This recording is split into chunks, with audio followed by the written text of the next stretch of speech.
Assalamualaikum warahmatullahi wabarakatuh. Topik kita pada kali ini adalah mengenai pasar monopoli. Seperti biasa, ekonomi manajerial tujuannya adalah bagaimana perusahaan bisa meningkatkan laba di masa depan yang pada akhirnya bisa meningkatkan firm value atau nilai perusahaan di masa depan. Nah, bagaimana cara untuk meningkatkan laba di masa depan atau keuntungan ekonomis pada perusahaan yang berada di dalam pasar monopoli? Sebelumnya harus kita pelajari dulu apa itu makna daripada pasar monopoli tersebut. Monopoli pada dasarnya merupakan suatu pasar di mana hanya terdapat satu perusahaan yang beroperasi dan perusahaan tersebut memiliki kekuatan pasar yang sangat besar, di mana kekuatan pasar itu merupakan kemampuan perusahaan untuk meningkatkan atau menurunkan harga tanpa kehilangan penjualan produk yang berarti. Jadi sesuai dengan hukum permintaan, sebenarnya ketika harga meningkat, permintaan akan menurun. Tetapi di dalam pasar monopoli, perusahaan adalah satu-satunya penjual, maka ketika perusahaan meningkatkan harga, konsumen tidak bisa membeli barang pada produsen yang lain, sehingga permintaan mungkin saja menurun, tetapi menurunnya tidak signifikan. Yang paling menarik di dalam pasar monopoli adalah bagaimana bisa terjadinya suatu sistem monopoli di dalam pasar, di mana hanya satu penjual saja yang memungkinkan untuk menjual produknya, dan terdapat halangan bagi perusahaan lain untuk masuk ke dalam pasar tersebut. Ketika kita memikirkan suatu pasar monopoli di dalam suatu negara yang terjadi, maka yang di pikiran kita hanyalah mungkin saja karena pemerintah menetapkan kebijakan-kebijakan sehingga melarang produsen lain untuk masuk ke dalam pasar tersebut. Nah, sebenarnya banyak alasan lain yang menyebabkan mengapa terjadinya suatu sistem monopoli. Salah satu alasannya adalah perusahaan mungkin menguasai bahan baku di pasar seluruhnya. Jadi hanya satu perusahaan aja yang memiliki seluruh bahan baku sehingga dia bisa menjadi satu-satunya pemain di dalam pasar. Nah, hal ini pernah terjadi pada masa Perang Dunia Kedua, di mana di Amerika ada satu perusahaan yang menguasai sumber bahan baku yaitu aluminium, sehingga menjadikan perusahaan tersebut satu-satunya produsen yang bisa memproduksi aluminium. Alasan lain yang mungkin menjadi penyebab monopoli adalah karena adanya hak paten atau hak cipta, di mana dengan hak tersebut memberikan privilege atau keistimewaan bagi perusahaan menjadi satu-satunya produsen yang dapat memproduksi barang tersebut sehingga melarang perusahaan lain untuk memproduksi produk serupa. Alasan lain penyebab terjadinya monopoli adalah kemampuan perusahaan untuk melakukan skala ekonomis, di mana skala ekonomis atau di dalam bahasa Inggris kan economic of scale adalah kemampuan perusahaan dalam memproduksi barang seefisien mungkin yang tidak bisa dilakukan oleh perusahaan lain. Sehingga terjadilah monopoli karena perusahaan lain tidak mampu memproduksi seefisien yang perusahaan tersebut lakukan dan memaksa perusahaan lain untuk keluar daripada pasar tersebut. Monopoli yang terjadi karena adanya skala ekonomis atau economic of scale itu disebut dengan monopoli alamiah atau monopoli yang terjadi karena proses alami, tidak ada karena campur tangan pemerintah, tidak ada karena hak paten atau tidak adanya privilege atau keistimewaan dalam menguasai sumber-sumber bahan baku tertentu. Kita tahu di dalam pasar monopoli ciri utamanya adalah perusahaan memiliki market power atau kekuasaan yang sangat besar dalam pengendalian harga. Artinya perusahaan di sini bersifat sebagai price maker atau pembuat harga. Selanjutnya adalah bagaimana mengukur kekuatan suatu produsen di dalam pasar monopoli. Itu bisa kita tentukan berdasarkan 3 hal. Yang pertama adalah elastisitas harga daripada permintaan. Semakin elastis permintaan suatu perusahaan, maka perusahaan tersebut semakin memiliki market power yang sangat besar. Nah, tapi elastisitas ini tidak bisa terlalu elastis. Kalau terlalu elastis, yang terjadi adalah seperti pasar persaingan sempurna, di mana permintaan adalah bersifat elastis sempurna. Nah, jika permintaan bersifat elastis, artinya sedikit saja peningkatan harga atau sedikit saja penurunan harga itu bisa mempengaruhi permintaan yang besar. Maka perusahaan memiliki kekuatan yang besar dalam mempengaruhi harga. Nah, ukuran market power yang lainnya adalah berdasarkan elastisitas harga silang daripada permintaan. Kita tahu elastisitas merupakan kepekaan perubahan suatu variabel yang diakibatkan oleh perubahan variabel yang lainnya. Elastisitas harga silang merupakan perbandingan antara produk dengan produk substitusi. Nah, pada dasarnya tidak ada monopoli yang sempurna terjadi karena kemajuan teknologi. Itu perusahaan akan menciptakan produk-produk yang hampir serupa yang bisa mensubstitusikan suatu produk tersebut. Elastisitas harga silang terjadi ketika perusahaan mencoba menaikkan harga barangnya, konsumen lain akan berusaha mencari produk substitusi, produk pengganti tersebut, sehingga perusahaan akan kehilangan permintaannya. Semakin besar elastisitas harga silang, artinya ketika perusahaan menaikkan harga, permintaan terhadap barang lain itu semakin tinggi. Artinya konsumen akan cepat beralih kepada produk lain. Jika seperti itu, artinya semakin tinggi elastisitas silang yang dimiliki perusahaan, maka market power perusahaan di dalam suatu pasar akan semakin kecil. Ukuran market power yang ketiga adalah index Lehner. Indeks Lehner akan digunakan untuk mengukur secara proporsional kelebihan harga terhadap biaya marginal, di mana harga lebih besar daripada marginal cost. Semakin besar indeks Lehner, maka derajat kekuatan pasar akan semakin besar nantinya. Di dalam ekonomi manajerial, kita akan melakukan dua kebijakan yang bisa memaksimumkan laba ekonomis. Sama seperti pasar persaingan sempurna sebelumnya, yang bisa dilakukan perusahaan adalah pengendalian output atau pengendalian input di dalam produksi. Pada kali ini kita akan membahas fokus pengendalian output produksi. Ada beberapa langkah yang harus dilakukan sehingga perusahaan bisa menentukan jumlah kuantiti atau output yang paling baik sehingga bisa memaksimumkan laba ekonomis. Nah, yang pertama adalah perusahaan harus mengetahui fungsi permintaan daripada suatu perusahaan tersebut. Setelah mengetahui fungsi permintaan tersebut, perusahaan akan melakukan inverse di mana Q fungsi P akan menjadi P fungsi Q.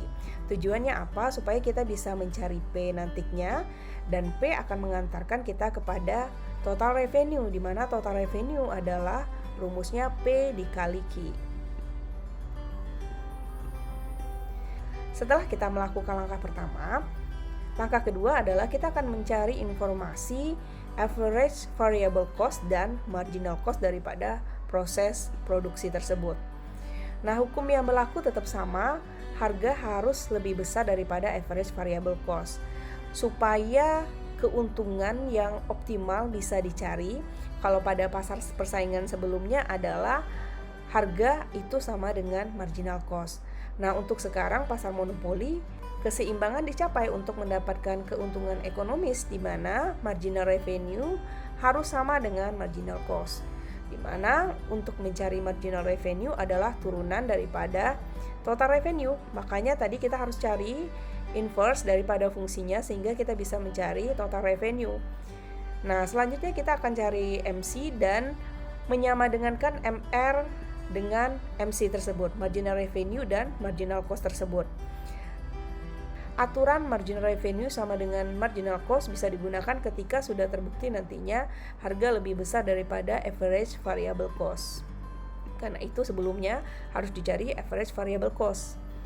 Nah, setelah kita menyamadengankan persamaan ini, kita akan selesaikan persamaannya sehingga bisa dicari quantity optimum atau jumlah output yang optimum sehingga bisa kita ramalkan laba ekonomis ke depannya.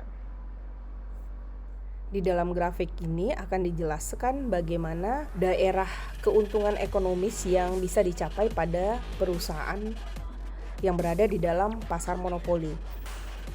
Nah, kita tahu keuntungan ekonomis tercapai ketika marginal revenue sama dengan marginal cost, atau tambahan pendapatan akan sama dengan tambahan biaya. Jadi itu aturan yang berlaku pada seluruh pasar pada dasarnya, kecuali pada pasar persaingan sempurna.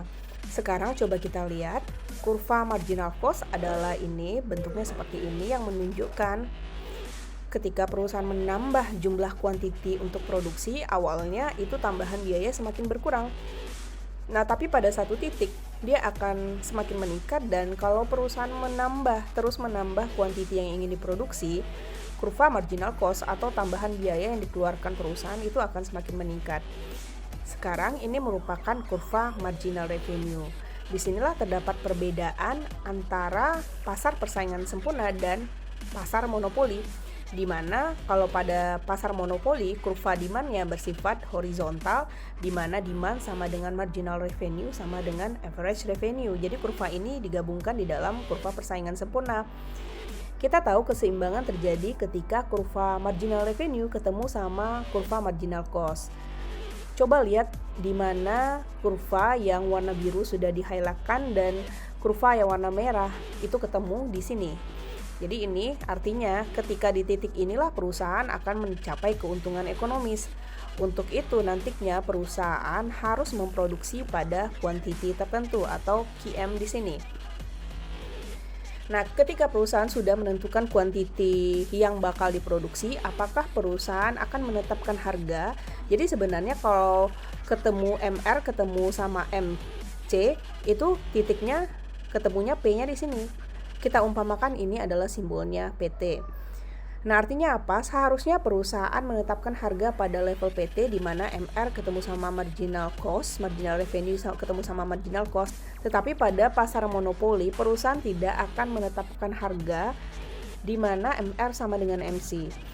Tapi perusahaan akan menetapkan harga sesuai dengan jumlah permintaan. Jadi ini kurvanya akan naik, di mana perusahaan akan menetapkan harga adalah sebesar PM. Selanjutnya kita harus perhatikan di mana rata-rata biaya yang harus dikeluarkan perusahaan per unit. Yang kuning ini, yang digariskan lagi kuning, merupakan kurva average cost atau rata-rata biaya per unit. Ketika perusahaan menetapkan harga di sini dan harganya ternyata lebih besar dibandingkan pada saat kuantiti di sini ya diproduksi, ternyata average cost-nya itu lebih kecil dibandingkan harga yang ditetapkan. Artinya harga di sini dan biaya adalah di sini untuk memproduksi jumlah barang sesuai dengan QM. Nah, maka daerah yang oranye ini akan diarsir menjadi super normal profit. Inilah keuntungan yang didapatkan di dalam pasar monopoli. Nah, ini keuntungan saja, pendapatannya adalah seluruh yang dari bawah sampai ke atas. Ini adalah seluruh pendapatan yang diperoleh oleh suatu produsen yang berada di dalam pasar monopoli. Selanjutnya kita akan kenal lagi istilah yang namanya deadweight welfare loss. Nah, istilah ini yang menjelaskan bahwa di dalam pasar monopoli, output yang diproduksi oleh perusahaan tersebut akan sedikit dengan harga yang mahal. Kenapa? Sebenarnya di dalam pasar monopoli, jumlah kuantiti yang diminta oleh komunitas adalah sebesar QC, bukan QM. Artinya lebih banyak yang diminta.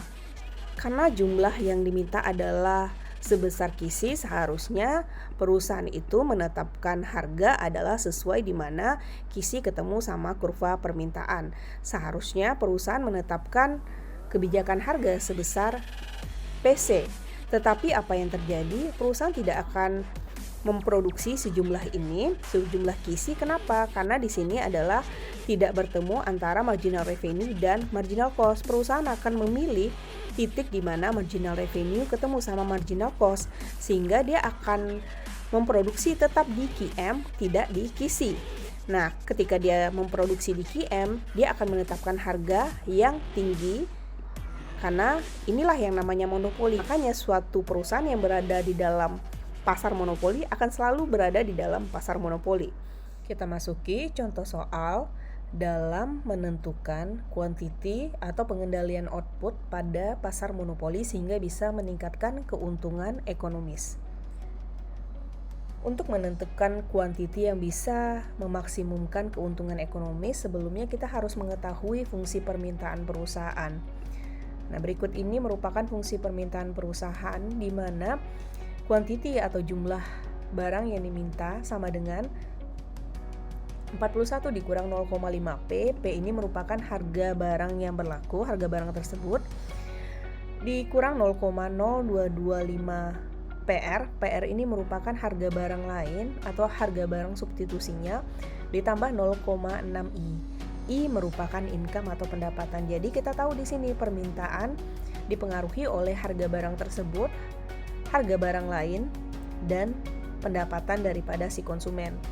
Nah, selain data ini kita membutuhkan data lain lagi, yaitu berapa PR atau harga barang substitusi tersebut berapa di pasaran. Dan kita memerlukan data mengenai income atau pendapatan si konsumen berapa. Diumpamakan di contoh soal ini, harga barang lain adalah sebesar $800 dan pendapatan konsumen adalah 45.000. Karena kita ingin menyingkatkan perhitungan, maka 03-nya dihilangkan, kita gunakan 45 saja. Nanti dalam interpretasinya baru kita kembalikan lagi ke dalam ribuan dolar. Selain data tersebut, yang kita butuhkan juga adalah fungsi total cost yang didapatkan dari rumus Cobb-Douglas yang sebelumnya sudah kita cari di dalam analisis biaya. Nah, ini fungsi total cost-nya sudah diketahui. Yang kita cari di sini adalah berapa output atau quantity yang harus kita produksi sehingga bisa menghasilkan keuntungan ekonomis di dalam pasar monopoli. Langkah pertama yang harus kita lakukan adalah kita akan membentuk Q sama dengan fungsi dari P. Karena itu yang diketahui tadi, PR yang merupakan harga barang lain dan I yang merupakan income, kita tinggal masukin ke dalam persamaannya sehingga yang diketahui nanti adalah cuman Q sama dengan fungsi daripada P. Nah, ini tinggal diselesaikan aja di mana PR-nya dimasukin dan I-nya dimasukin di sini. 0,0225 kali 800 dapatnya 18, 0,6 dikali 45 dapatnya 27. Maka dapatlah kita fungsi Q sama dengan 50 dikurang 0,5 P. Nah, fungsi ini sudah dalam bentuk Q sama dengan fungsi daripada P. Karena itu kita akan melakukan inverse atau kita akan balik di mana yang menjadi awalnya adalah P sama dengan fungsi daripada Q. Nah, caranya di sini. Jadi awalnya Q-nya di sini sama dengan 50 dikurang 0,5 P yang didapatkan dari perhitungan yang sebelumnya. Karena itu P-nya kita pindahin ke sebelah sini, negatifnya jadi positif, maka 0,5 P sama dengan 50 dikurang Q. Q-nya dibalikan ke sini jadi minus. Maka dapatlah 0,5 P sama dengan 50 dikurang Q. Nah, karena kita mau cari P-nya aja, maka 50 dibagi 0,5 dan Q-nya juga dibagi 0,5. Nah, Q di sini awalnya adalah 1, jadi 1 dibagi 0,5 jadinya 2 Q. 50 dibagi 0,5 jadinya 100. Maka dapatlah kita fungsi inverse di mana P sama dengan 100 dikurang 2Q. Setelah kita dapatkan fungsi inverse tersebut, kita bisa mencari total revenue yang merupakan rumusnya tinggal harga dikalikan sama quantity. Kita sudah dapat fungsi quantity dan kita sudah dapat fungsi daripada P. Karena itu kita tinggal meneruskan rumusnya di mana P ini kita masukin dari persamaan yang baru kita cari. Nah, maka P sama dengan 100 dikurang 2Q, Q-nya kita pindahin lagi ke sini. Maka ini sama dengan P dikali Q. P-nya adalah 100 dikurang 2Q. Nah, Q-nya dikalikan sama 100 jadi 100Q dan Q-nya dikalikan 2Q jadi minus 2Q kuadrat. Maka di sini dapatlah kita persamaan TR sama dengan 100Q dikurang 2Q kuadrat. Selanjutnya, untuk mencari marginal revenue, kita tinggal turunkan saja persamaannya, di mana untuk menurunkan persamaan yang sudah kita pelajari di dalam optimasi, caranya adalah tinggal kalau ada huruf di sampingnya, berarti hurufnya habis karena pangkatnya 1 dikurang 1 sesuai dengan aturan turunan, maka yang tinggal adalah 100 di sini. Nah, untuk aturan berpangkat, pangkatnya dikalikan di depan koefisiennya. Jadi 2 dikali 2 4Q, 2 dikurang 1. Maka 4Q saja. Dapatlah kita fungsi marginal revenue yaitu 100 dikurang 4Q. Setelah kita dapatkan fungsi marginal revenue, ingat tujuan kita sebenarnya adalah hanya menyamadengankan marginal revenue sama marginal cost. Maka selanjutnya persamaan yang kita butuhkan adalah persamaan marginal cost, di mana yang kita ketahui sebelumnya adalah total cost. Nah, persamaan total cost ini sudah diketahui di soal, jadi untuk menentukan jumlah output sehingga bisa meningkatkan keuntungan ekonomis, itu kita harus mencari fungsi total cost-nya dulu. Ini fungsi total cost yang dari soal. Karena itu untuk mencari marginal cost caranya gampang, sama seperti untuk mencari marginal revenue, tinggal turunan daripada total revenue, sedangkan mencari marginal cost turunan daripada total cost. Nah, ini tinggal diturunin aja, 270-nya habis, key-nya habis gitu ya. Jadi tinggal 28, makanya di sini 28. Nah, 2-nya dipindahin ke sini jadi 10 key. 3-nya dipindahin ke sini, pangkatnya dikurangin 1, maka di sini menjadi 3 key kuadrat. Dapatlah kita persamaan marginal cost. Nah, persamaan marginal revenue tinggal disamadengankan saja dengan persamaan marginal cost.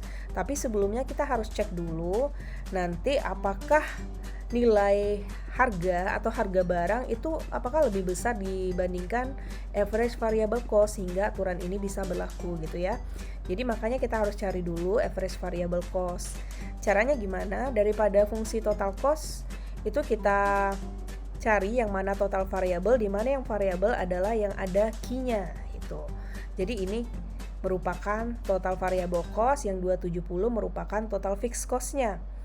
Nah, average variable cost cara mencarinya adalah tinggal total variable cost dibagi key sesuai dengan rumus rata-rata, totalnya dibagi sama quantity. Maka divisi kita pindahin ke sini, kita bagi sama key.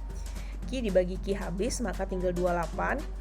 5 key kuadrat dibagi key, maka key-nya dikurangin 1 sesuai dengan aturan matematika pembagian pangkat. Jadi pangkatnya harus dikurangin. Maka di sini tinggal 5 key. Nah, ini 3 key pangkat 3 dibagi key adalah key pangkat 2 karena pangkatnya harus dikurang 1 untuk pembagian. Maka dapatlah kita di sini persamaan average variable cost, yaitu 28 dikurang 5 key ditambah key kuadrat. Langkah selanjutnya adalah bagaimana menentukan tingkat key optimum, di mana diberlakukan aturan marginal revenue harus sama dengan marginal cost. Nah, caranya mudah, tinggal disamadengankan saja persamaan MR atau marginal revenue yang sudah kita cari sebelumnya dengan persamaan marginal cost. Maka MR dimasukin ke sini, marginal cost dimasukin ke sini. Nah, 100-nya dipindahin ke sini dan 4 key-nya juga dipindahin. Nah, diselesaikan persamaannya, jadilah 3 key kuadrat dikurang 6 key dikurang 72. Nah, dari persamaan ini kita cari nanti nilai Q1 dan nilai Q2-nya dengan menggunakan rumus min B plus minus akar daripada B kuadrat dikurang 4AC per 2A, di mana nilai yang kuadrat adalah A, nilai yang Q saja B, dan nilai yang angkanya aja adalah C. Maka nilai B adalah minus 6. Minus 6-nya dimasukin ke sini. Minus 6 dikuadratkan dikurang 4 dikali A. A-nya adalah 3, dikalikan 3 dan C-nya adalah minus 72. Dimasukin ke rumusnya, dibagi sama 2 dikali 3. Nah, untuk mencari Q1-nya kita tambahkan dan untuk mencari Q2-nya kita kurangkan. Maka dapatlah Q1-nya 6 dan Q2-nya minus 4. Artinya di sini kita sudah menentukan quantity yang bisa nantinya memaksimumkan laba ekonomis. Karena nilai Q atau jumlah output itu harus positif, maka Q yang kita gunakan adalah di sini 6. Yang negatif tidak kita gunakan untuk perhitungan selanjutnya.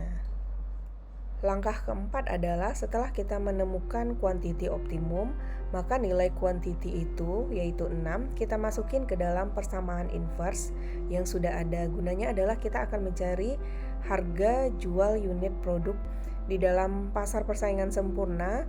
Sebelumnya harga jual produk atau harga jual barang sudah diketahui.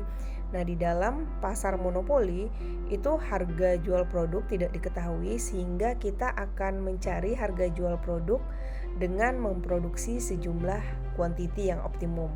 Makanya nilai kuantiti optimum tinggal dimasukin saja ke dalam persamaan inverse. Jadi 100 dikurang 2 dikali 6, maka dapatlah harga jual per unitnya adalah 88. Kita akan memeriksa aturan selanjutnya, yaitu di mana harga jual itu harus lebih besar dibandingkan rata-rata biaya variabel yang paling minimum. Makanya kita akan cari rata-rata biaya variabelnya dengan menggunakan fungsi di awal yang sudah kita cari, fungsi AVC. Nah, kuantitinya tinggal dimasukin ke dalam persamaan AVC sehingga kita bisa dapatkan biaya rata-rata variabelnya adalah 34. Sekarang kita akan bandingkan bahwa harganya ternyata 88, biaya variabelnya, biaya rata-rata variabelnya adalah 34. Artinya di sini harga jual barang kita itu melebihi daripada rata-rata biaya variabel. Di sini perusahaan bisa mengambil keuntungan akibat selisih daripada harga dan biaya variabel. Kesimpulannya adalah perusahaan harus memproduksi dan beroperasi pada titik kuantiti optimum yaitu 6. Nah, 6 kalau kita jadikan puluhan ribu unit berarti 60.000 unit. Kita kembalikan lagi ke dalam bentuk aslinya atau nominal aslinya 60.000 unit dan harga $88 per unit. Artinya apa? Si perusahaan dia harus memproduksi 60.000 dengan harga jual barang adalah $88 per unit untuk mendapatkan keuntungan ekonomis. Berapa keuntungan ekonomis yang bisa didapatkan perusahaan ketika dia menjual barangnya sebanyak 60.000 unit dan harga jualnya adalah $88 per unit? Caranya adalah kita menggunakan rumus klasik daripada laba yang optimum, yaitu total revenue dikurang sama total cost. Dimana untuk mencari total revenue adalah harga dikali quantity.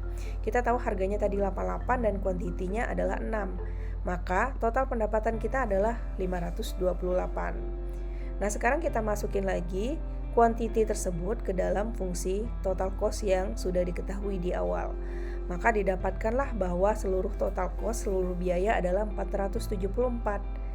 Nah, laba optimum yang bisa kita peroleh adalah total revenue kita kurangin sama total cost. Maka dapatlah laba optimum kita 54. Nah, karena bentuk aslinya adalah dalam puluhan ribu dolar, maka untuk menginterpretasikannya kita kembalikan lagi ke dalam bentuk aslinya. Maka laba optimum yang bisa diperoleh perusahaan ketika memproduksi sebanyak 60.000 unit barang dengan harga jual $88 adalah $540.000.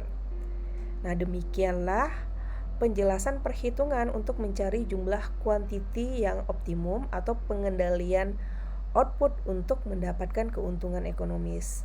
Penjelasan selanjutnya kita akan membahas pengendalian input khusus pada pasar monopoli. Assalamualaikum warahmatullahi wabarakatuh.